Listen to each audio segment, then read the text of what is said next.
right, hello everybody. If you can settle down, you can start making sure you're in your seats. Perhaps you're already thinking about your future mimosa after it hits a certain time. My name is Dr. Joshua Wynn, and I'll be opening today's event on AAPI Arts and Culture with a poem from my book, Come Clean. Thank you to the Asian Community Fund, Cecilia and Joe Bell for inviting me. This poem, I am thinking about the 50th anniversary of the fall of Saigon. I'm thinking about Father's Day that just happened, and my own father, and he lost a lot of siblings because of the war. But I'm thinking about survival, perseverance, diaspora, and the hope that we can be more empathetic to all immigrants and not resort to displacement or just self-preservation and fear. So this poem juxtaposes two stories. One is just a bedwetting story I had. I wet the bed a lot growing up. I don't do it anymore. I have a very small bladder, though, now, so I don't know if it's all related. I made sure to pee right before I came up. And it juxtaposes that story and a bedwetting story my father told me in Vietnam. And I've learned pieces of my father's life, throughout my entire relationship with him. I still don't know everything. Two little things to note: a high bun is a poetry form where it's like a prose block and then a haiku. Another thing to note is my mother slipped to me recently that I was an accident, but I turned out great. So thank y'all for having me. This is Vietnamese bedwetting stories in a double high bun. Once, I made a mess of myself, turned the white Power Ranger on my left butt cheek yellow. Fifth pair of underwear ruined. Stood in front of a fan for half the day to dry. Thought about telling my father the truth. Instead, thought about sticking my fingers through the metal cracks. Either way, he would see red. Blood from his belt, below the pantry door. Why wouldn't he be angry? Working long nights at the hospital to come home and see just another accident. A wasted piece of fabric, untimely rip, spoiled soil, untapped potential. I can see the piece of wall my father elbowed. I can see the carpet where my knees left table marks. Never cry with company over. So much fluid, so much body. The house is soaked, urine or tears, another accident. Once, my father grew up in Saigon. There was no middle class, just rich, or bones along the road, waiting to be buried in broth, to feed their young to a soldier. So much racket was hard enough to sleep. 3 of his 7 siblings, my father, his mother, in one bed. My father woke up humid, crying in his urine. His mother awoke, and without hesitation, without waking his brothers, picked up my father like the spaces left on the boat or the family the bay swept. Either way, they switched spots. My father watched his mother fall asleep without complaining. Her heavy forearm a sponge, her hygiene a small sacrifice. Puddle of guilt, that's what love is. Wet and unclear, orange agent stains, getting used to the odor, imperfect smeared horizon. Cry yourself to sleep. The sheets are the Mekong Delta. Never wet the bed again. Thank you very much.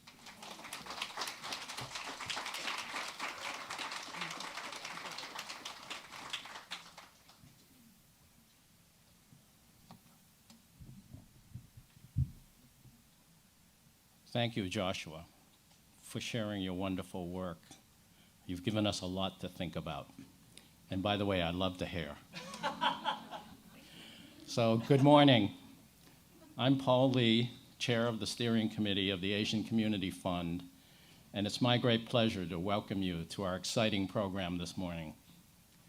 So in the fall of 2023, the Asian Community Fund convened the first ever summit of the Asian American arts and culture community, because we had a sense that this community was largely overlooked and undersupported. Even though arts and culture is critical to our identity and belonging and the preservation of our culture. For us, arts and culture is not a luxury. It's central to our community, our physical and mental well-being, the vitality of our neighborhoods, and our sense of place in the broader society. The first summit brought together 150 artists, art administrators, and community leaders, including the mayor of Boston, who were all energized by the opportunity to come together to reaffirm the importance of arts and culture to our community and to explore collaborations to increase visibility and support.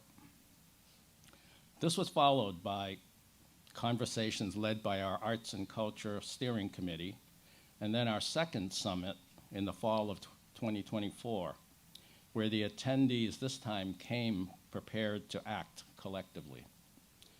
We formed 3 working groups: asset mapping, which we'll hear from today, expanding resources and collective advocacy, and the third group, exploring how we can empower the artistic community to lead narrative change for our community. Today, you'll be hearing from Danielle and Jobel on the strengths, challenges, and opportunities identified in our asset mapping report. For me, the highlights are the strength and diversity of the talent and people power of the Asian American arts and culture community, many of whom are here today. So thank you all for joining us.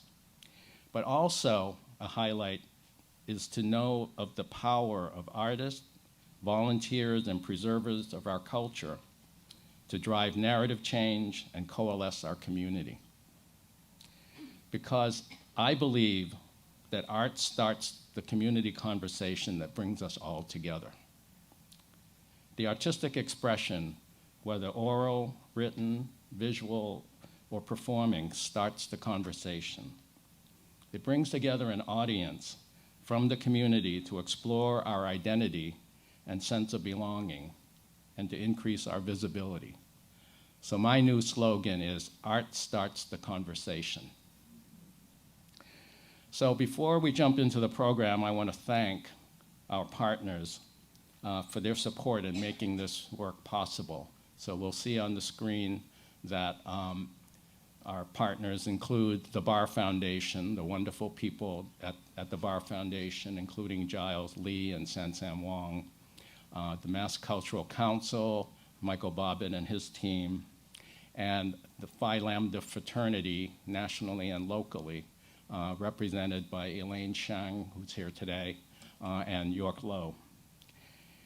I'd also like to thank the Asset Mapping Working Group, whose names are shown on this slide, for their time and vision.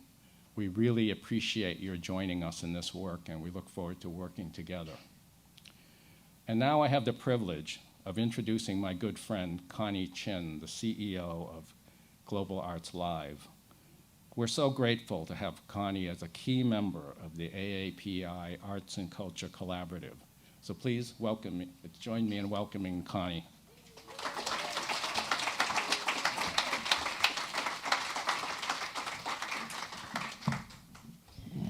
Listen, many, many, many thanks to Paul, Danielle, and Jobel for their incredible work at the Asian Community Fund. Let's give them a hand. It's such an honor and a privilege to serve as one of the co-chairs of the Asset Mapping Working Group. One of the many, many things that I've learned in participating in this work is the power of convening. And over the past 2 years, the Asian Community Fund has convened these summits, brought us together, and listened to the community. There was so much great content from the presenters and the participants, but the biggest takeaway for me was getting a glimpse of the magnitude and the breadth of our arts and culture community. I was particularly drawn to the asset mapping working group because I believe that the diverse and fragmented nature of our community represents both our greatest challenge and our greatest opportunity. I think we will all come away from today's presentation agreeing that data, the right data, done well, can be such a powerful tool. It can create levers for persuasion and to create actual societal change. But the process of doing research, I feel, is also a process of building solidarity. As we come together, we hear each other, we come to know each other, we see each other, we see our work, and we understand more about each other. Based on this work, we as a community can form more social connections, which leads to more collaborative projects and efforts, and ultimately to civic and societal change. I want to emphasize a couple of things that I've been thinking about. First, this is so clearly not a monolithic community. According to the United Nations, there are 48 countries in Asia, and we know that within each of these countries there are multiple and complex categories of races and ethnicities. And with AAPI folks coming to the United States in different immigration waves, there's generational differences between us that add another layer of complexity. And the arts and culture as a grouping is an umbrella for so many genres and activities, from the more obvious, music, dance, theater, spoken and written words, and visual arts, to the less obvious but no less important work of our martial artists, our culinary artists, our family storytellers, and all the undefinable cross-genre and multidisciplinary forms. Secondly, I have an abiding belief, and I think you'll join me, in the importance of documenting our stories and experiences. AAPI culture deserves to be recognized, uplifted, and documented, as do other non-mainstream experiences and activities. The collected data and wisdom of this work and of this research creates such a powerful way to achieve more visibility and agency for our community. Thirdly, arts and culture programming can be so deeply impactful as carriers of heritage, instruments of health and well-being, moments of social gathering, and as economic engines. Here is just one example. Our AAPI cultural festivals see hundreds of thousands of visitors from around the state, the country, and the world, and it powers the local economy. When the Water Festival comes to Lowell, tourism is such a vital revenue source that local businesses cannot close up shop to attend and participate in the celebrations. And it's just one of the many acts of community building that make the arts and culture ecosystem so vital, and we're grateful to all of these workers. Let me conclude by asking you to please remember that today is just the beginning for us all to come together to tell our stories and advocate more for our communities. We want to keep working with everyone in this room, online, all others that you may bring to join us, to multiply the profound impact that artists and cultural organizations and organizers already have in our Commonwealth. Join us in imagining what we could do together if we were equitably seen and resourced.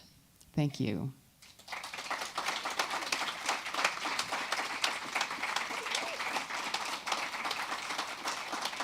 Thank you. Now it's my pleasure to introduce Kapatid Kud, a global collective of music artists who create songs together as a way to tell stories that reflect the real conversations and actions around them, and that connect and build up their communities. Their name is a combination of the Tagalog word kapatid, which means sibling, and kud, which in Hindi means play, and in Malayalam means nest or family space. Grounded in their shared sense of kinship, they create with the energy of joy and play an intentional resistance and approach songwriting and performance as song medicine for themselves and for their communities. Please help me welcome them to the stage.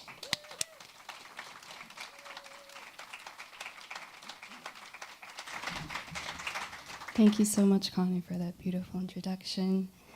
We are honored to share this space with you and share this song that we wrote together that was born out of conversations and reflections on what's been going on in our world, in our communities. And we asked the question, how do we move forward together from here? And we just came up with one step at a time. Sometimes it's one step at a time.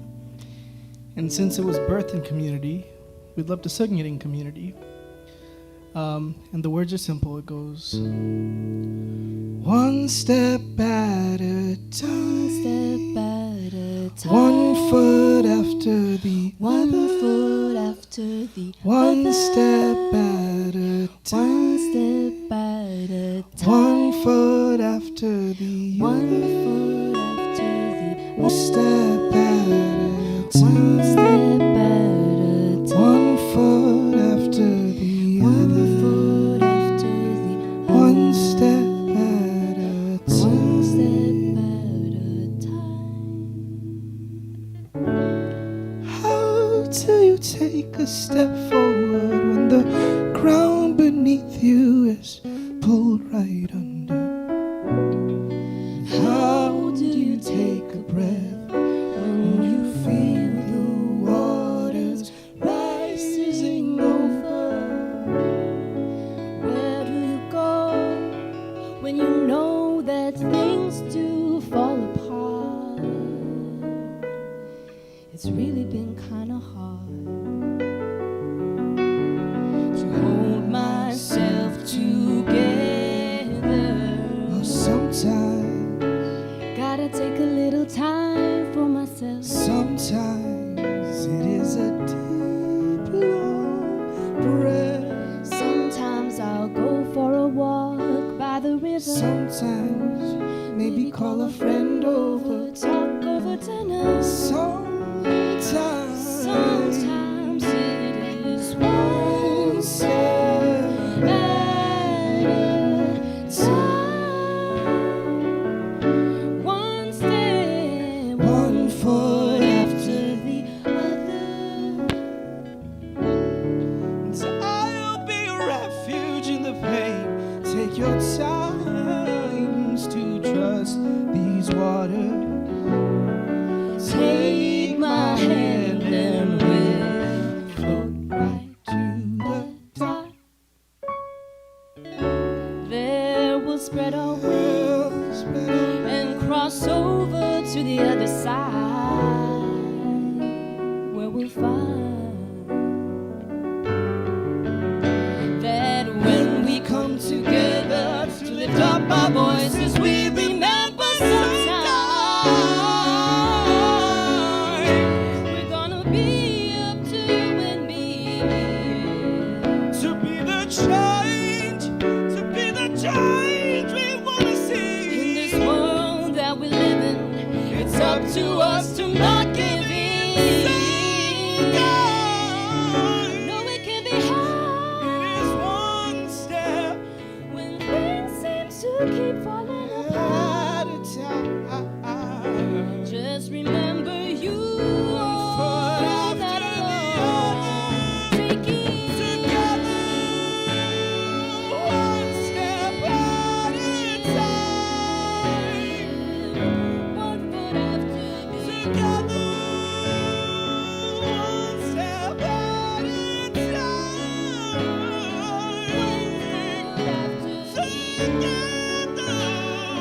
one step at a time.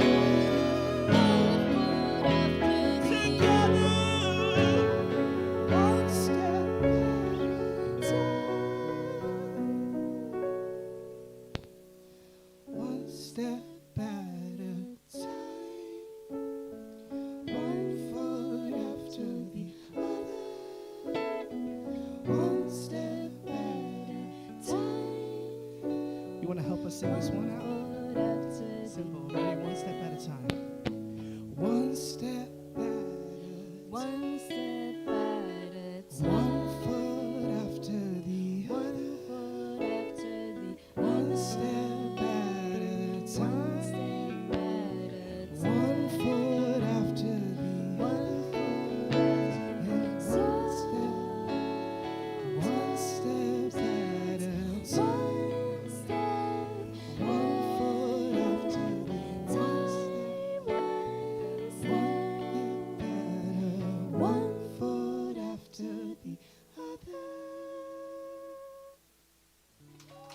salamat. Maraming salamat. Thank you.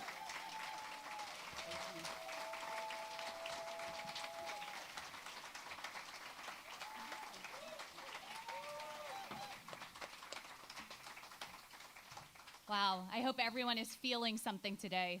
And thank you for dropping the octave on the group participation part. I was not ready to join in at your level.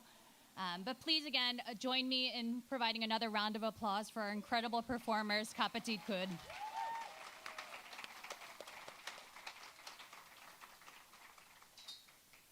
Good morning, and thank you all for joining us today for this historic milestone, the release of Making Waves, the first ever report of the state of the AAPI arts and culture community here in Massachusetts.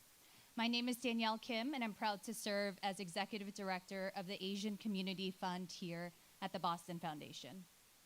Last fall, we embarked on an ambitious effort, one step at a time, to capture the richness and the impact of our growing AAPI arts community across the state. And we certainly did not go about that alone. There were many partners who made today possible. And just like a warm, sunny weekend day here in Boston, we do not take that for granted. So first, please join me in thanking some of the incredible partners who we were honored to partner with, including our research partner, Versity North Group, our graphic designer, Connie Chan, our talented photography team, Nicole Chan, and our partner here today. We also thank you to Bao Bao Bakery and Flour for providing the nourishment for this morning. And I also want to give an incredible kudos and appreciation to all of our colleagues across the Asian Community Fund and the Boston Foundation, especially our communications, event operations, and arts and creativity colleagues for pouring love into every detail of this project. And please help spread the word about today's event. My communications colleagues will make us note that we have hashtags that we are using. They're on the slides of today's event, and we encourage you to help spread the word about these incredible findings and the vibrancy of our local arts community. Oh, and of course, let's celebrate our beverage partner, 90 Plus Cellars. We have an incredible bubblies and mimosa bar in the back because, yes, we have a lot to celebrate today.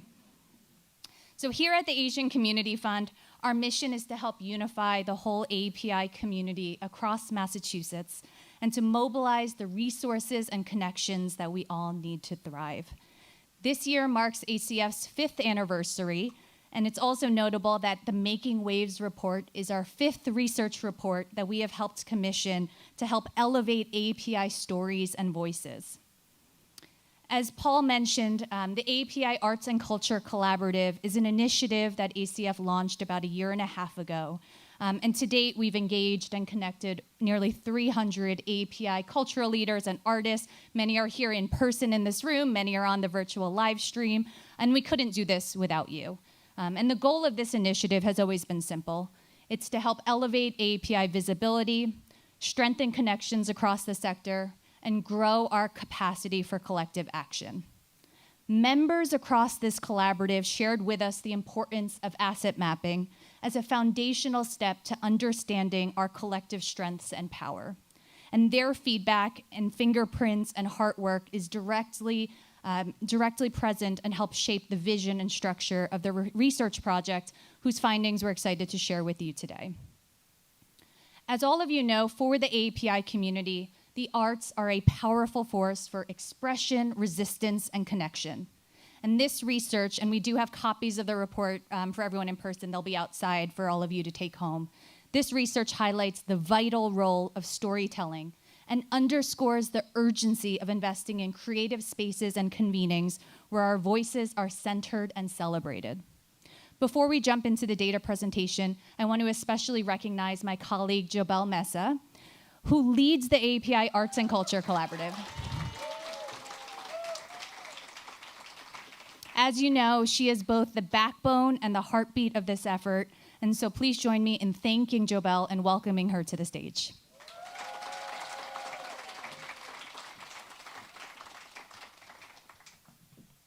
Thank you all. Hello, my name is Jobel Mesa, and I lead the AAPI Arts and Culture Collaborative. Thank you, Danielle and all, for the warm welcome. We are so appreciative of the hundreds who were involved in this research, and we are so excited to amplify your stories today. I'll briefly share how this research was conducted with our research partner, Versity North, who provided the structure to the research questions that we had. First, some brief information about how we collected the hundreds of data points for the cultural asset inventories. ACF and Mass Cultural Council contributed their networks, as did 20 individual volunteers. Versity North then did further research to expand greatly upon the networks we had. They truly added so much to what we already thought we knew was in the sector. All of the information in these inventories is publicly available data, and those included in the organizations and events were given the opportunity to opt out of being published in these inventories. We were also very delighted and moved, and it was very powerful to conduct listening sessions across the state. We had these in Amherst, Worcester, Lowell, Boston, and online, with 53 participants total. We also heard from the community through our surveys, which had 150 AAPI identifying artists and arts workers around the state. And on the slides, you can see the 4 sections of the survey. We discussed strengths, assets, strengths, challenges, opportunities, and also narratives. For strengths, challenges, and opportunities, participants were given a list of items to rate which of these suggestions felt most important and relevant to them, and Danielle will review those findings with you very soon. And they were also given space to share more on their ideas and to reflect on both positive and negative narratives about the AAPI community. The survey also collected demographic information. While the majority of participants were in the 40 to 65 age group, we did have representation across all ages. Oops, let me talk about ethnicity.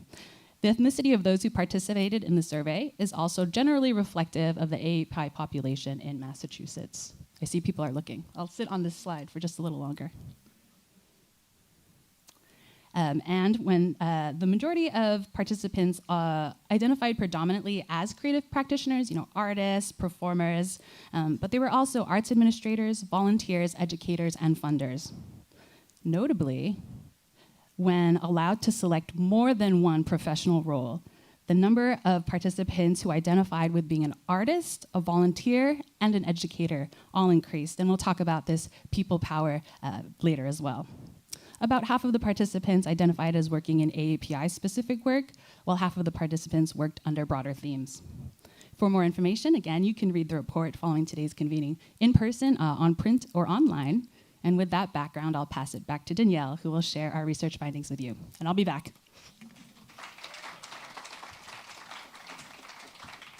All right, so Jobelle and I will be tag teaming this research presentation. So we're gonna jump right into the findings. One back, great.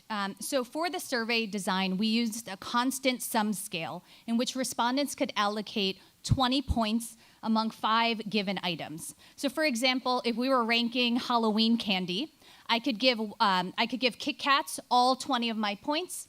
I could split my points evenly among Snickers and Kit Kats, or I could distribute the points however I would like among the 5 given items. And the reason why this type of ranking process is effective is because it asks people to indicate what matters to them and by how much. So here are the relative strengths. So of the 5 that we offered as part of this survey, what we saw is that depth of individual talent among AAPI artists and practitioners was the highest ranked average score, as well as receiving the largest number of total points among our survey respondents. We also saw increasing presence and influence of AAPI arts and culture leaders in the state as also quite highly ranked. And this mirrors the fact that AAPI residents are the fastest growing racial group in our region, and we also have many Asian Americans leading some of our most prominent cultural institutions across our region. And I will note that listening session participants reinforced that this progress is not simply due to individual effort, but driven by the AAPI community's shared sense of resilience, activism, and strength. Let's jump to the challenges. So when it came to challenges, this is probably not a surprise for many of us here in this room. The lack of reliable, sustainable funding sources for the sector stood out as the item that was selected as the highest perceived challenge, both in terms of average ranking and the total point count. However, this item also received the greatest differences in ratings within this section. So there were some respondents that allocated a lot of points to this particular challenge and others that gave it relatively few. So further research is needed to understand these differences in these perceptions. Other noted challenges included insufficient advocacy capabilities and public policy coordination, as well as more nascent connections across the AAPI arts and culture sector, both individually and at the organization level. So these suggest some powerful opportunities to further develop these capabilities and skills for this work moving forward. As we know, the AAPI experience is not monolithic, and this finding points to the fact that the infrastructure that supports AAPI artists and cultural leaders remains fragmented and uneven. And in light of the current national climate and recent funding cuts, we need to break down these systemic barriers and expand access to resources and power together. Let's share a little bit about the opportunities. So when it came to the opportunities, all 5 of these Halloween candies were ranked pretty highly, which suggests to us this was the most evenly ranked set of responses across the 3 sections. So in other words, respondents seemed to agree overall that more or less this was a good set of ideas. These narrative responses, the narrative responses we received also reinforced the opportunity to strengthen convening efforts, harness our growing numbers to demand greater visibility and resources, as well as expand advocacy and organizing capabilities. And so one respondent summarized it best, citing, "These 5 areas, perhaps, are the framework for our strategic plan for the next 5 to 10 years, and we couldn't agree more." I'll close this section of findings with more information on our cultural asset inventories that Jobel mentioned. This was a groundbreaking part of this research report, in that this was a curation of the first ever working inventories to capture the full breadth and diversity of the AAPI arts sector statewide. In total, this research effort helped unearth initial lists of 385 AAPI artists and cultural leaders, 242 cultural organizations that exist here in Massachusetts, and 104 recurring Asian cultural events and festivals here in Massachusetts. These working inventories are not exhaustive, and so we invite you to share ideas and additions so we can continue growing and maintaining these lists for years to come. Let me pass it off to Jobel to share our takeaways and recommendations.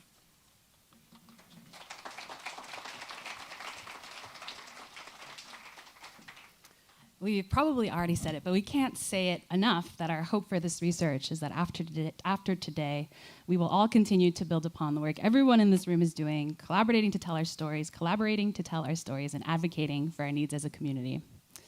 We have 5 key takeaways to review today, and along with each of these takeaways, we'll also include an actionable recommendation. First is on identity and belonging, and what you see on the slides is also published in the report. In this research, there was universal agreement that the arts provide so much value to our community, including the ability to express our stories, whether that's about AAPI identity or anything else that we want to speak on, and the opportunity to connect and to have a deeper impact. But there's still so much work to be done to make sure we all have a strong sense of belonging in the sector and in our broader daily lives here.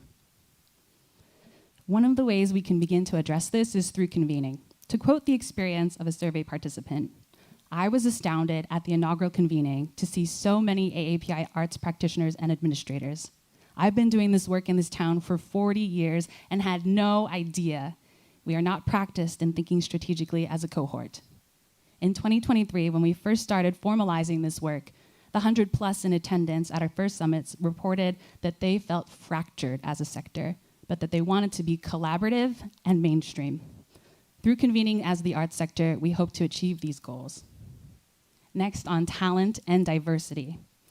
Our arts and culture enrich neighborhoods and economies across the Commonwealth. The diversity of our talents and artistry is truly immense. I've gotten to hear through the listening sessions and the survey from artists, elder culture bearers who are experts in traditional arts, those who work in universities and keystone institutions around the state, and administrators with business, marketing, and fundraising backgrounds. As one survey respondent noted, Massachusetts has many cultural and academic institutions that draw high talent individuals working in arts-related fields from around the world. This is one of the major strengths of the area, And in the last decade, I've noticed that many of the rising curators, art historians, and artists are Asian. There are a lot of opportunities to support this growing network of AAPIs in the arts. Convening, as we just discussed, increasing visibility, which is one of the foundational reasons why we have databases of AAPI artists, organizations, and events.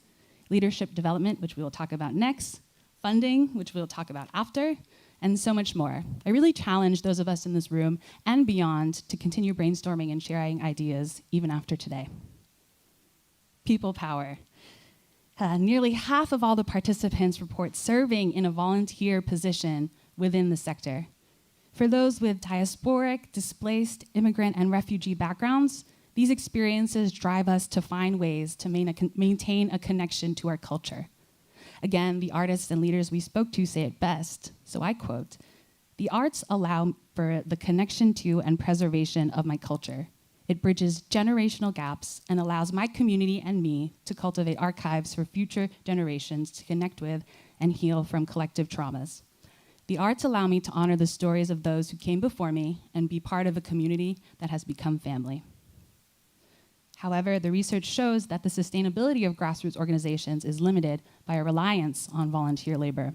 They are concerned and they're asking, where are the new 30 to 40-year-old leaders in our community? We must think about community-based leadership development to address the needs of volunteer-led organizations and to bridge the gap with younger generations. We have heard from the Collaborative's learning circles this past spring that there are specific needs for professional development in fundraising and policy work. But on top of that, how can we connect to more resources, including ones that may be arts-specific but not AAPI-specific, or vice versa, or even outside of our industries and communities?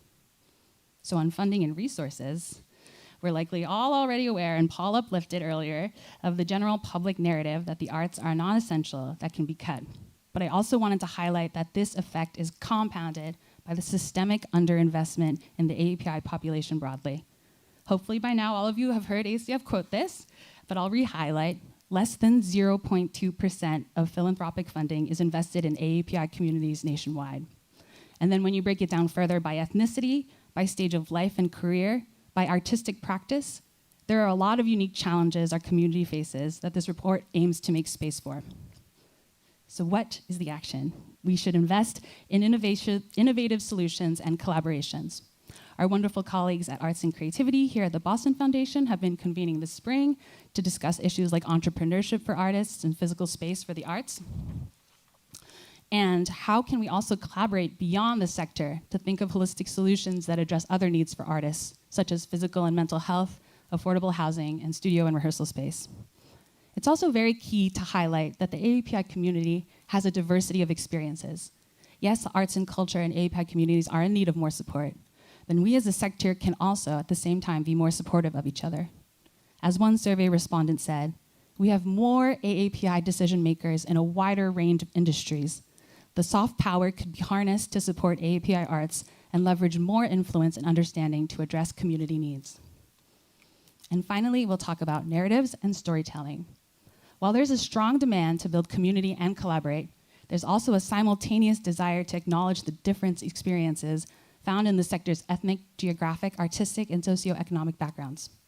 We, as the AAPI arts and culture sector, are uniquely positioned to do this very work. And I'll quote another survey respondent. "The arts have always been a vessel for storytelling.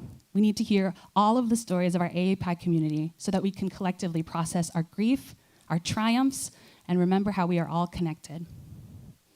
Based on approximately the 300 narrative responses from the survey and listening sessions, we have identified 3 recurring themes that could serve as a starting point for a broader statewide narrative change effort.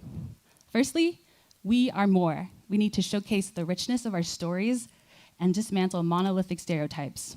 Next, we are resilient. We must highlight our deep-rooted histories of resistance and advocacy. And finally, we are visible. We can increase visibility to sustain the sector and multiply its already profound impact. And so to conclude, this today is only a starting point. There are literally 100 minds in here tuning in after, reading the report, and you're all creative and we can keep building upon all of this. I look forward to hearing from our panel first and next to hear their thoughts, and I hope all of you can stay in contact and let us know what you are thinking and planning. Collective action is how we can move forward when outside forces are causing so much instability. Thank you.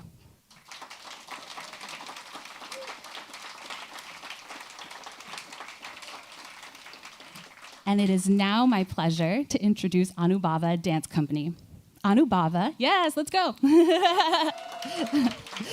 Meaning the experience is a dynamic Indian classical dance company founded and directed by Shreya Srinivasan and Joshua George. The company's work fuses timeless Indian traditions with contemporary perspectives, blending storytelling, science, medicine, and innovation to explore the full spectrum of the human experience.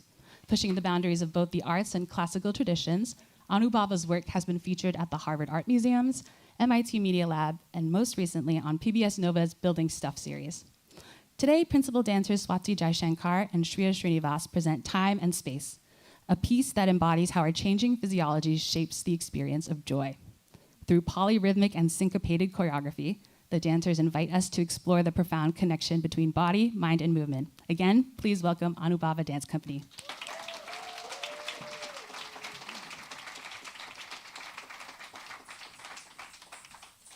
Joelle, thank you so much, and thank you so much. We are very honored to be here. This report resonates so much with our experience, and it's a pleasure for us to share time and space. At the Dance Company, we're so invested in thinking about how our art and our practice shifts and evolves as we ourselves think about how our identities evolve across generations and cultures. So, present time and space.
Takadim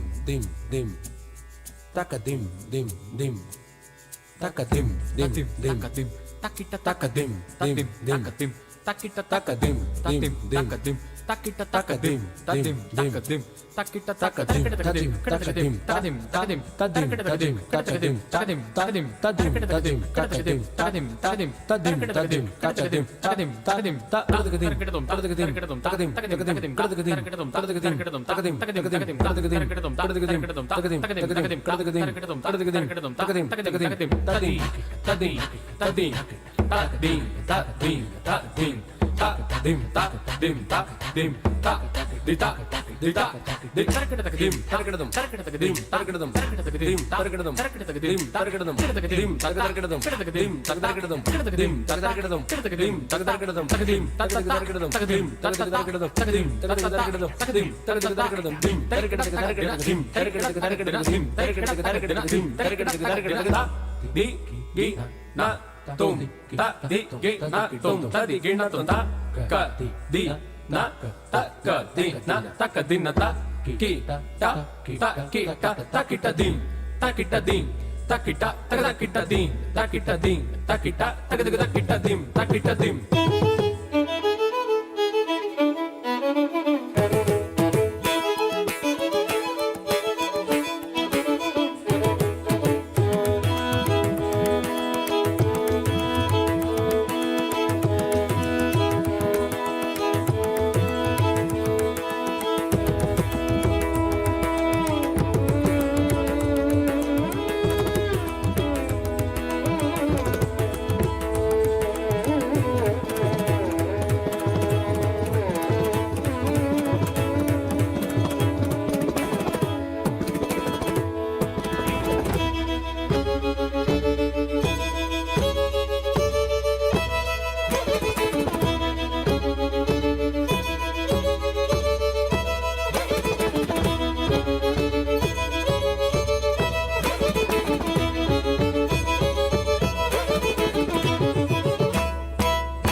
Thank you to Anabava Dance for that amazing experience. My name is Cynthia Wu. I use she, her pronouns. I'm director of POW Art Center and also a member of the steering committee and co-chair of the asset mapping group that helped put this report together. I'm happy to be moderating a panel today. I think we're ready, so I killed enough time. But I will share a story. I was thinking about just the themes of this dance, about how cultural identity also evolves. One of the things, every Lunar New Year, I get many calls from people, families that I know, and that say, you know, my child is multiracial. I have multiracial children myself. I don't really know how to share my culture. So I say, you know, they say, does POW Art Center do anything? And I said, well, you can come to the Lunar New Year events, you know, 300 to 800 people come by. It really highlights the traditions from the Asian diaspora and how we celebrate Lunar New Year. And I was struck because the day after one of these events, I ran into a parent and they said, you know, I really want to thank you for putting that on. I'm an immigrant myself. My family's back in my home country, and I didn't really know how to talk to my child about my cultural tradition. So having this event and bringing my child here just gave me the opportunity to start that conversation. So thinking about how arts can be really used for intergenerational exchange, but also belonging, and why this work is so important for future generations is something top of mind. So with that, I'd like to invite the panelists to come up to the stage.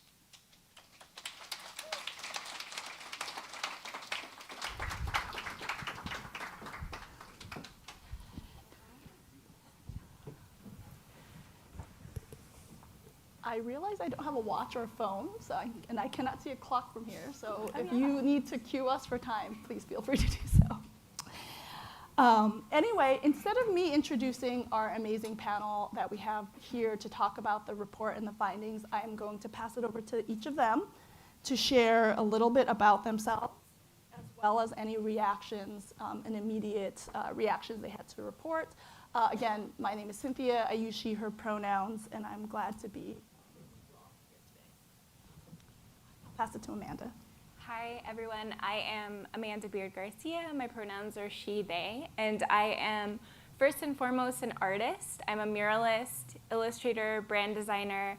I own and operate a small studio doing custom murals and branding out of Lowell, Massachusetts, and I'm also the founder of Lucky Not Arts, which is a collaborative community centering Asian Americans and Pacific Islanders on the North Shore of Massachusetts.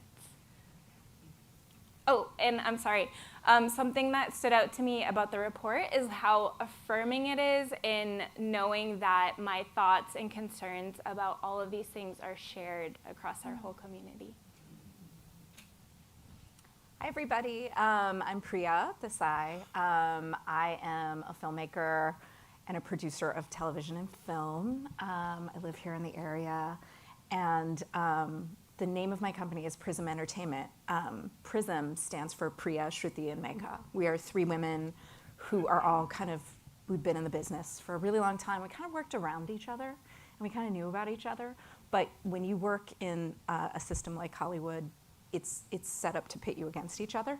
And we decided in COVID to just break that seal. And we are Prism, so Priya, Shruti, Megha. I got more letters, but it's a better word. I didn't pick it. And it's related a lot to what has stood out to me in the report, which is this notion of we are more. And it is on us to tell our stories. And also the recognition that building strategic cohorts, working collaboratively, will gain us more if we choose to take it on. So that's what I'm sort of here to talk about. My name is Eric. I work for the government. That's a scary thing to say these days, but I think it's in the best possible sense. I work for an agency called the Mass Cultural Council, which is the state arts agency here in Massachusetts. I'm a classical saxophonist by training, which is a real thing.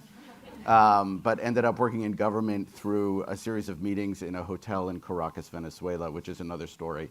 What stood out to me about the report was that reports are not beach reading or inspirational reading, right? But this report, it's full of hope, it's full of solidarity, and it's full of courage. And those are things that are in short supply right now. Those are things that matter. And you can see it on stage here today. You can see it on the pages of that report.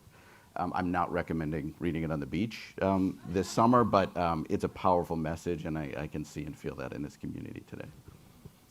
Hi, everyone. I'm State Representative Tram Nguyen. I represent the 18th Essex District and proud to serve as the Vice Chair of the House Asian Caucus. I got into office in 2018, and now it's 2025, and we're seeing such great more visibility in terms of the Asian American Pacific Islander community, and particularly in recent years with all that's happening, whether it's at the federal level or at the state level. It's so encouraging and inspiring, really, to see convenings, to see reports like this where Asian Americans and Pacific Islanders are centered.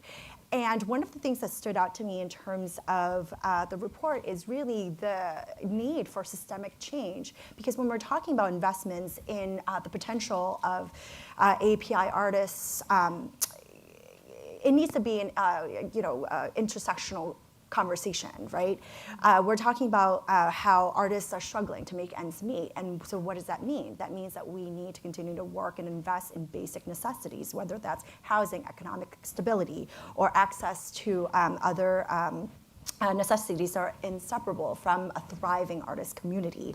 And so when I saw that one of the #1 challenges identified in the report is that a reliable, sustainable funding sources. I mean, speaking of the MCC, I represent Andover, North Andover, Tewksbury, and Boxford, and in Andover particularly, we have a pretty large AAPI community, and this past funding cycle, a fourth of the projects were to AAPI artists and organizations, which is very encouraging to me.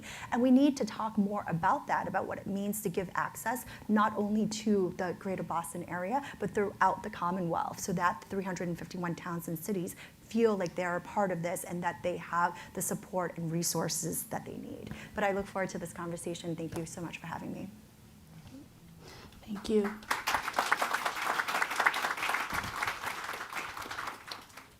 Amanda, this first question is for you as an individual artist, but also a very recent community organizer with your Lucky Not Arts collective. Can you talk a little bit more about the strengths or the challenges and opportunities you see reflected in your own personal practice? And also, what can each of us do to support the local AAPI arts community? So the recurring theme that we keep seeing, again, is that we have very limited funding opportunities. And I think in that case, that's one of our biggest challenges for sure. But when I speak about my own strengths as an artist, I think I speak, or I think that a lot of artists share the same kind of strengths themselves, is that we are very innovative and adaptable to these things, and that even with very limited resources or funding, we find a way to manifest things that we really want to exist, and oh, I'm so sorry. We find a way to make these things happen, and we push it really far with what we have when we are limited. And so that being said, I feel like there are so many opportunities, especially to collaborate with each other, with different organizations. And the best way that we can support the AAPI community is as simple as like showing up to our events, sharing the work of artists, sharing events even if you can't make them, and hiring artists, or even like on a very small scale, like purchasing the work of artists. Priya, you are another type of artist. As a filmmaker, what does it look like to you to showcase and elevate more empowering stories? You know, one of the themes that have come up a lot in the report is that we have a real opportunity to enhance the narrative and the depth of our stories and experiences and diversity. So can you talk a little bit how that shows up in your work, and also segue into how we can work together to support that? Yeah. I can tell you a story about projects I've worked on where this has come up. So I've worked for years here in Boston. I worked at WGBH for a lot of years, and it was my entry into television. And it was unlikely. I was hired to work on a children's television show, and it was post 9/11, and they got a mandate to come up with programming for children that addressed the notion of just cultural sensitivity post 9/11. So we came up with this really great show that was a spin-off of Arthur, which I'm sure like most of us either grew up on or raised our children on. I am not in the grow up on category, but we came up with a spin-off of that where this character traveled all over the world, and he took his camera with him and met kids from every community. So I was making documentaries inside of an animated television show, which was really, really cool. And that was the first time I started making shows that were specific, that that's the first time I started making anything that was culturally specific, and I was making it for 7-year-olds. I've since expanded, I make lots of other stuff, but this notion of us continuing to bring that to market, continuing to bring those specific, completely leaned into ideas to market is, it's what I feel like is my response as a producer.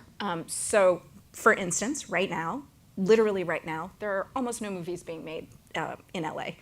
It's really expensive, it's really hard, nobody's buying anything. But we are on day 11 of a shoot that is written and directed and produced by Indian Americans. You think of an Indian American actor that you've seen on TV, he or she is probably on this film. They are all filming in the Valley at scale prices, and we raised, the budget all from our community to make this, and we're hoping that it will end up at a Sundance or a Tribeca or whatever, and we're doing it. So I'm super proud of that. I'm really sad not to be there seeing it, but I'm so happy to be talking about that here because my job is to pass on that message. That it can absolutely be done. It is absolutely so hard. It never gets easier. It is an art, not a science, but I think that's how I continue to sort of advocate for it, which is to say, you just keep doing it. And if it feels too hard, lean on the friends around you and next to you, and that's what I'm doing. I can sit here today because the rest of PRISM can be over there, and we decided to protect and support each other in this. So, yeah, that's my response to when it's hard. I love that response because it also ties into, I firmly believe we're all creatives and we can all contribute to the cultural and arts economy, no matter how you view your own role.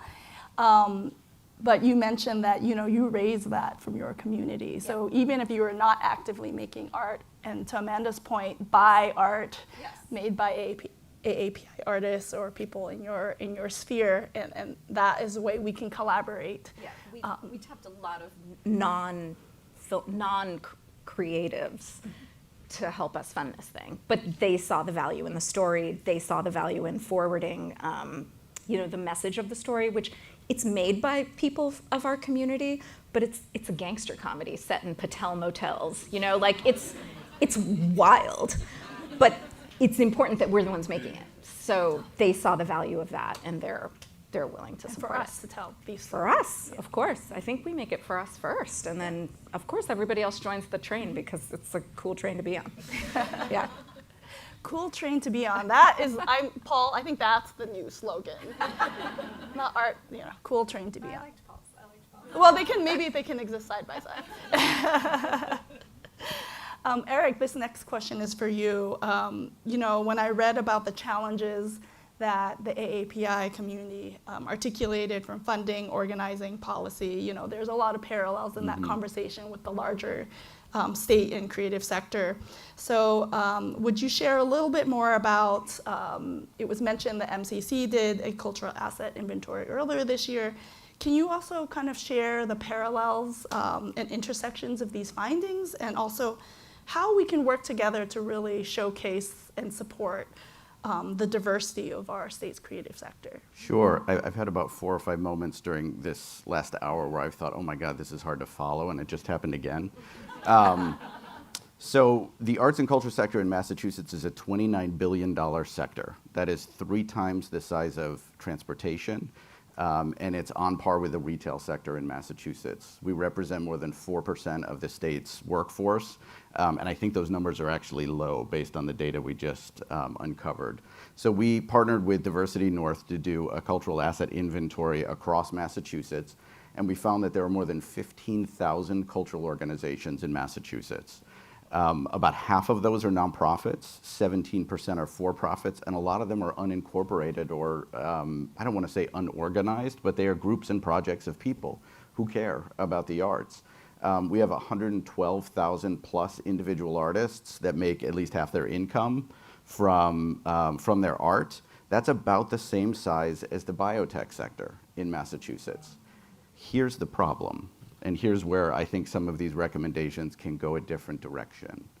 Our budget is almost 1,000 times smaller than the healthcare budget in the Commonwealth of Massachusetts. Healthcare is expensive, but we know that what we do helps in the arts. Massachusetts is currently the only state in the country that has health insurance companies paying for arts experiences as part of their treatment plan.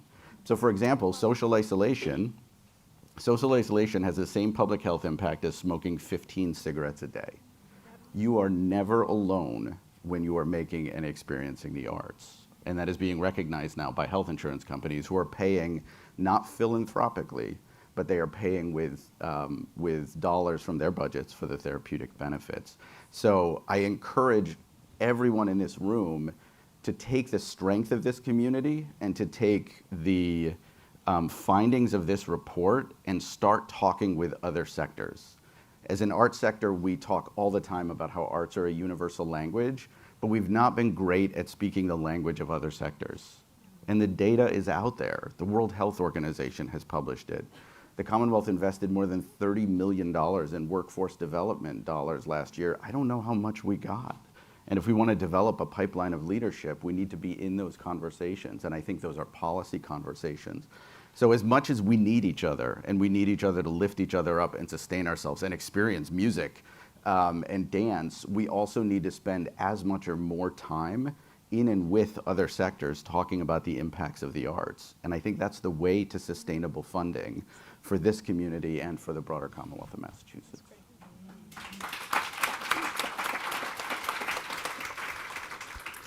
Thank you, Eric. Bouncing off, that $29 billion of economy, of annual economy impact, alongside the fact that the AAPI, we are the fastest growing group in Massachusetts, my next question is for Rep. Nguyen, what you see the role of local arts economy playing in driving the state's economy, as well as how we can elevate the reach and visibility of those 104 reoccurring cultural events, so that means there's more than 104 every year, that happen annually here in the state of Massachusetts. Yeah, thank you for that, and I can't agree more. I mean, arts and organizations and events, they bring people together, they bring people to main streets. I mean, we cannot deny the foot traffic to businesses and other economic benefits of that almost $29 billion. And I think we just need to be more intentional about the visibility and investments. I think someone mentioned earlier, data is so key, right? And so a big part of the data, it shows us gaps and where the funding could go to, but also opportunities. So for instance, this past, a couple of months ago, you know, the Asian Community Fund, they came to us and pointed out that in the grants for the Massachusetts 250, you know, this year is a 250th anniversary of Massachusetts, and we're celebrating many firsts and also many untold stories. Well, unfortunately, in the first round of grants, not a single AAPI organization was given a grant. So that's why data is so key. So the House Asian Caucus has been working with ACF to make sure we change that, so to make sure that we're bringing this funding to our communities so that we are also contributors to Massachusetts history, American history. We are not, you know, the perpetual foreigners, as most people want to point us out to be.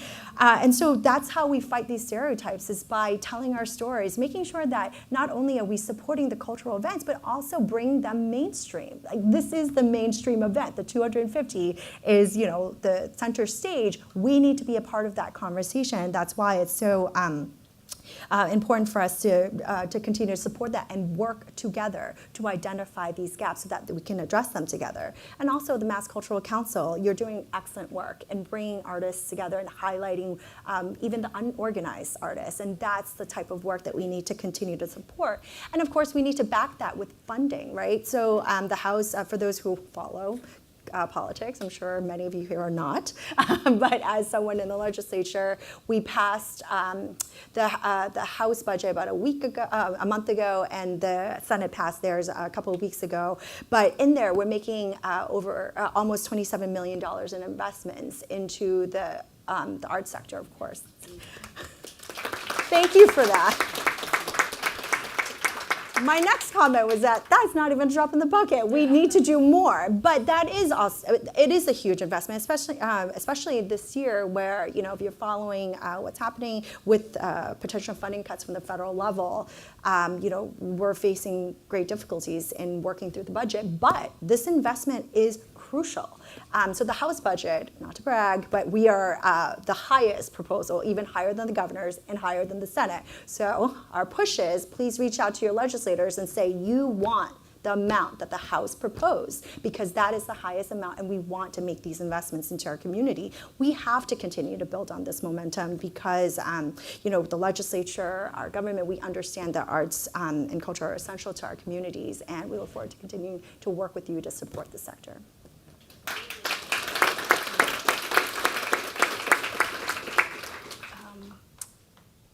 You know, I think it's important to note that your point of reaching out to your legislators and letting them know this is important to you. Also, there's a lot of elections happening this year. So getting to know what local elections you have, you know, statewide, getting to know your elected officials, and just making sure you're armed with power now. We have a report. Use that knowledge and advocate for your communities and your sectors, and talk to your elected officials and participate and be civically engaged. I think that's a really important point to uplift. I think we have maybe time for one more question collectively, and then we'll open it up to Q&A from the audience.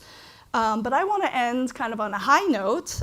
You know, what gives you hope about the future of the AAPI arts and culture sector in Massachusetts?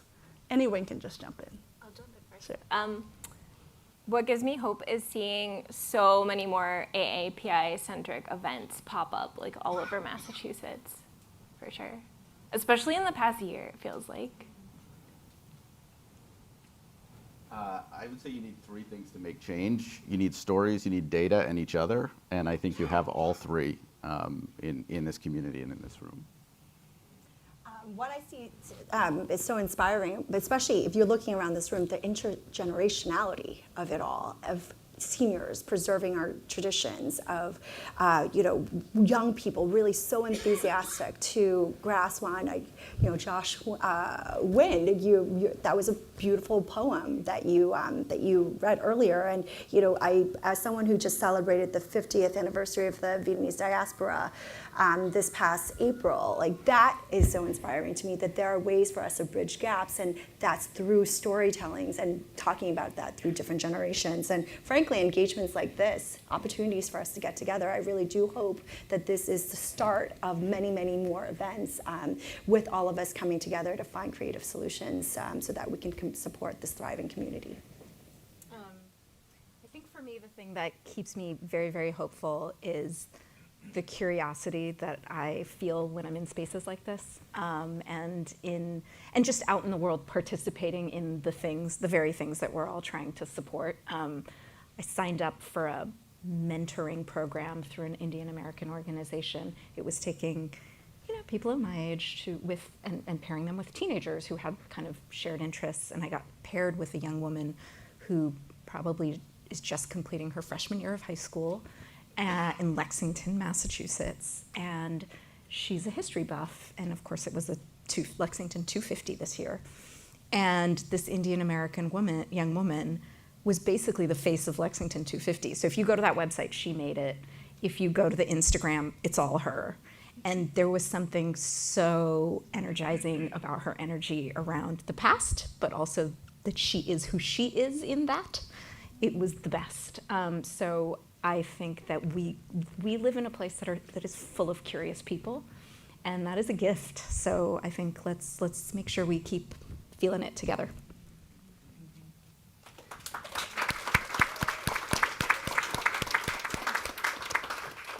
I guess in the spirit of curiosity, the panelists, as well as Jobel and Danielle, are here to field any questions you might have for any of these individuals. We have mic runners throughout the room. If you would like to ask a question, you can raise your hand. I'll point you out so the mic runner can come to you. Even if you think that you don't need a mic, we are live streaming the event, so for accessibility, please wait until the microphone gets to you so that everyone can hear you nice and clear, both here and online in our digital space.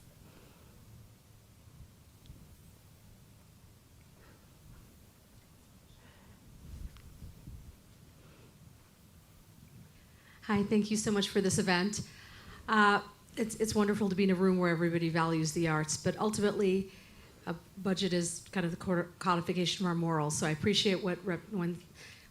Wynn said about the House asking for more money. But aside from writing to our legislators, what are some other ways that we can really make it clear that the arts are valuable and should be paid for? One of the most heartbreaking things about being an artist is that part of my life is not paid. We don't make that kind of money, So many people, I'm very impressed with Bria that she's able to do this, but most people don't get that opportunity, and they don't get to be full-time artists. And so we would love to hear from the panel or from others on how we can make sure that arts are truly valued. Not valued like rah, rah, rah, but valued as a sustainable living. Can I jump in? Yeah, please. I think one of the challenges is that we're not talking about changing what people think, we're talking about changing what they do. And those are two very different things. The future of arts funding, the future of sustainable arts funding that gets people paid a living wage, the data that we collected with Diversity North showed that on the whole, the artistic community is significantly below MIT's living wage. Dancers in particular average making only about $7,000 a year. This is not okay, right? The future of sustainable funding for the arts is not going to come from the arts. It's going to come from the sectors that we have outcomes in. And so my recommendation for how to bring along that kind of funding is to, again, be in the rooms where the arts have an impact, whether it's downtown on Main Street and municipal places, whether it's workforce development, whether it's health, whether it's housing. These are places where when we go and talk to other organizations, I've not heard a no. I don't hear, we talk a lot, we talk so much about why the arts, and what we've found is that if we're talking to chief medical officers or health plans or others, we don't need to answer the why question. Their answer is, no, we get it. The question is how. How do we integrate the arts? How do we support the arts? What are the mechanisms that we can use? So go with ideas for how the arts can be integrated, and go with data, and go with stories, and go with each other to these places to talk about how you can integrate the arts to make communities better, to increase economic activity, to have healthcare impacts. I know it's not the greatest language that we always speak, but it's the language that will probably leverage more funding than currently exists. I don't make any money making movies. Just so you know. I've only known her for like 10 minutes, and she should, right? I mean. You don't, but you, like the dancers in the room and like the musicians in the room and like the visual artists in the room, you do it because you have to. That's why you do it. You hope for the best, but I'm really curious about this notion of connecting it to other needs in our collective lives. This is a question for a representative. Hi, nice to see you again, Liz Chang. Wondering, this $27 million is incredibly impressive, and I can't believe my fellow arts folks haven't asked, how is that money going to be distributed? Is it something that's going to go to arts organization, or is there a mechanism to go to individual artists? So the money in the budget goes to most likely at the MCC and other state agencies to then distribute out, which is why I said the key thing really is making sure that we get the money, number one, so reach out to your legislators, but then to be very intentional and work with organizations to make sure it actually comes to AAPI, artists, and organizations that support the arts. So this is why conversations and partnerships and relationships with legislators are so key in all this. Because, I mean, the legislature, we give the money, we don't deal with the distribution, and I'm very thankful for that. But, you know, so that's why I'm looking at him. But the MCC and other organizations will be such key partners in all that. So that's why these conversations are so key, so that you can build these relations and make sure they go to our marginalized artists and support the cultural work that they do. So I'll say from our budget for this year, we do have funding programs for individual artists and for organizations. Giving money to individuals is incredibly difficult. I think the comptroller's office really doesn't like us, but we do it anyway because it matters. Again, there's around 112,000 artists in Massachusetts. We have the funding to support about 5,000 a year. And we have changed our funding priorities so that we are prioritizing first-time applicants. We're prioritizing BIPOC-centered organizations and individuals. And we're prioritizing, gateway cities and places that have historically been underfunded in Massachusetts. We're doing that with organizations and individuals. So there will be some of that to individuals, but again, not enough. I know there was money in the COVID relief bill, a significant amount of money that was split to go to individuals and others, but COVID's over, and so that money's not there. So again, there's more advocacy we need to do, but there will always be funding for individual artists in Massachusetts. We have time for one last question over there. Thank you. Hi, this question is really generally for Eric, because you mentioned the concept of art pharmacy, and I've heard this term quite a bit because I'm naturally an artist myself, but obviously it doesn't pay the bills, and I've gone into the nonprofit sector and done a lot of human services work, and now kind of doing administrative work on the fundraising side and development side and resources. And so how can we, leverage the successes, the smaller successes of such initiatives and change the mindsets of folks in the legislation and across the healthcare industry or other sectors, as you mentioned, to really hone in on the fact of arts as a healing component in healthcare? Because I think that's one of the biggest things my organization, the Cambodian American Literary Arts Organization, Association, had a small partnership grant with the Center of Hope and Healing, which is located based in Lowell, to develop healing workshops for survivors of sexual assault and sexual violence, which we were very successful in doing that.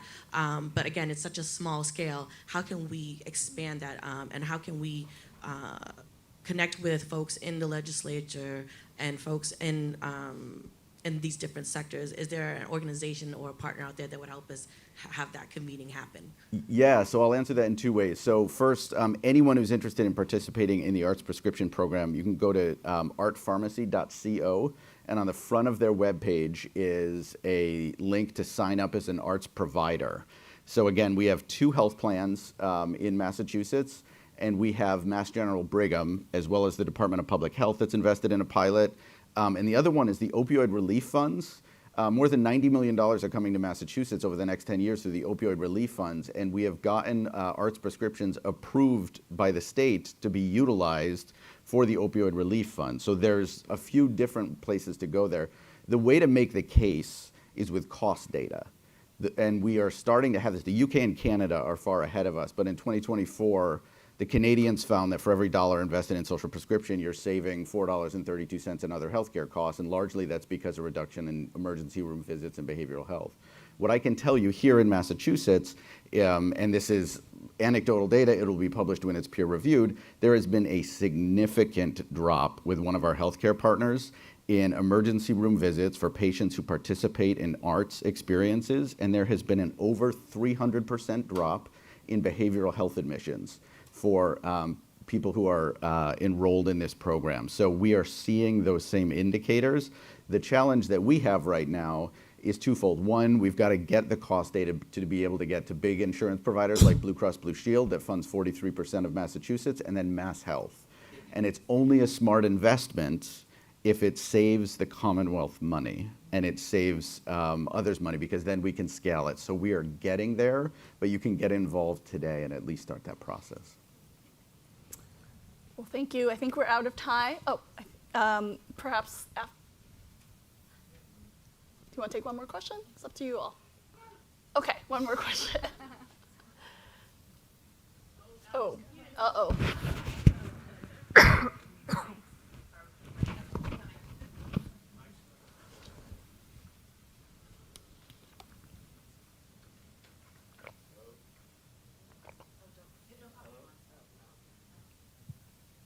Y'all can hear me? Oh. My bad. I tried to project my voice because it wasn't working. I'm a little nervous. I'm kind of still a lot of things flushing in my head. Maybe I just drank too much coffee.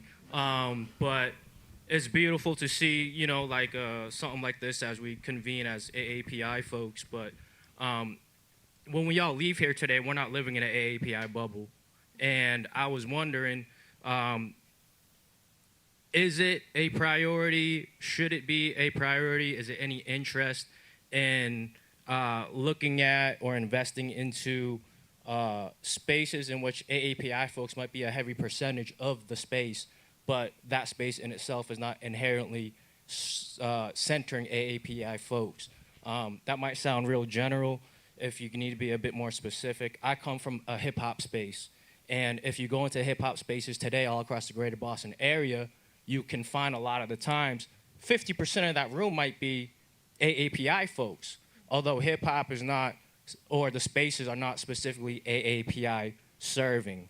But we are seeing those spaces be great spaces to, you know, enhance solidarity, the interconnectedness of collective liberation, but also celebrating the history of why AAPI folks might be drawn into those liberatory spaces to begin with, many of us being first-generation born Americans. And I'm just wondering, from what was everything put down today, is there a focus on that? Should that be a slice of the pie that we look into, as opposed to strictly just serving that AAPI bubble? Thank you.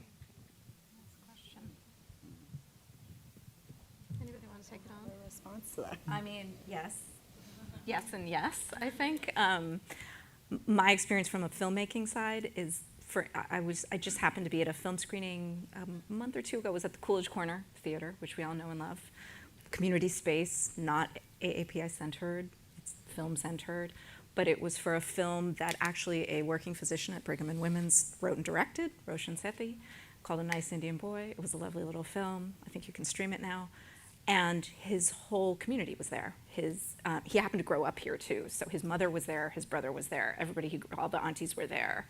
His entire Brigham and Women's community was there, and Coolidge Corner made the space, the space was made available.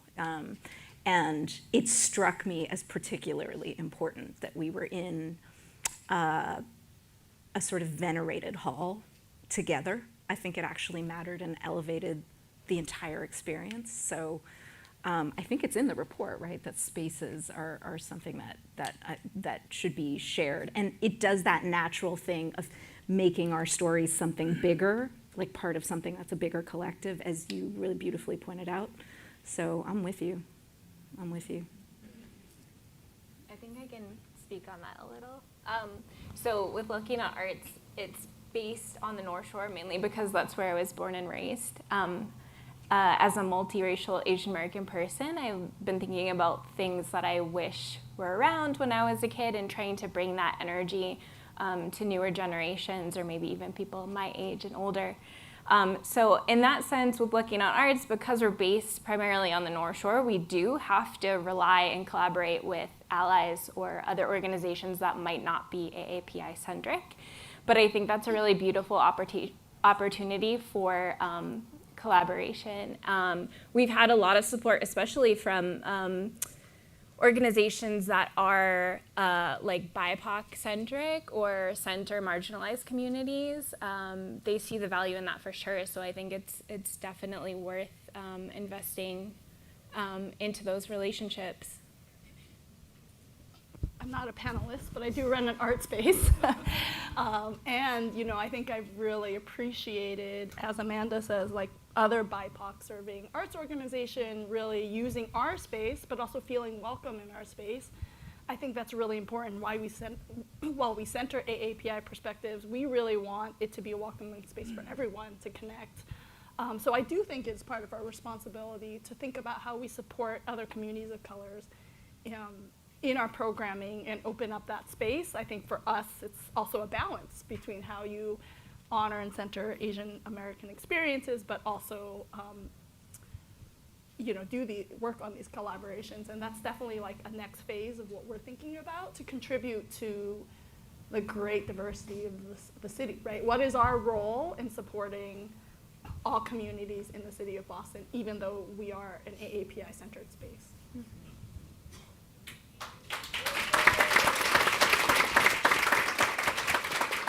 Great. So please join me in thanking our incredible moderator, Cynthia, and our phenomenal panelists, Amanda, Priya, Eric, and State Representative Tramwin. So as we close, wanted to share some next steps. So we encourage you and invite you to please grab a copy of the print report on your way out. We also have a digital version online that you can view. We're also exploring the development of interactive and digital versions of some of these resources, especially the AAPI Cultural Events Calendar, to help drive greater visibility, marketing, and tourism together. We're inspired to also think about piloting a narrative change message or campaign that helps coordinate and connect the work happening across the sector. So let me close today's program with a few action steps for all of us here in the space today. So first, please save the date for our 3rd annual AAPI Arts and Culture Summit. Thank you, Anna and team at Artists for Humanity, for hosting us. It will be on Friday, January 30th. As I mentioned before, we have these inventories as well, and these are dynamic, living documents. So please email us and suggest additions, edits, entries to make sure that these can continue to grow alongside our community. And finally, please join us on social media using the hashtag #MakingWavesReport and AAPI Arts and Culture so we can make sure that we continue the momentum and energy here today. So by building on these recommendations, we look forward to making waves and uplifting more inclusive narratives throughout Massachusetts. And as you heard earlier, documentation is important. So I'm going to invite all the speakers and performers to join me on stage. We'll grab a quick photo. And then we invite everyone in person today to join us in the back of the room. And we will coordinate a group photo where we'll get all nice and cozy together and try to get all of us in a single shot. But thank you so much for joining us here today. And thank you for all that you do to help uplift AAPI stories and voices.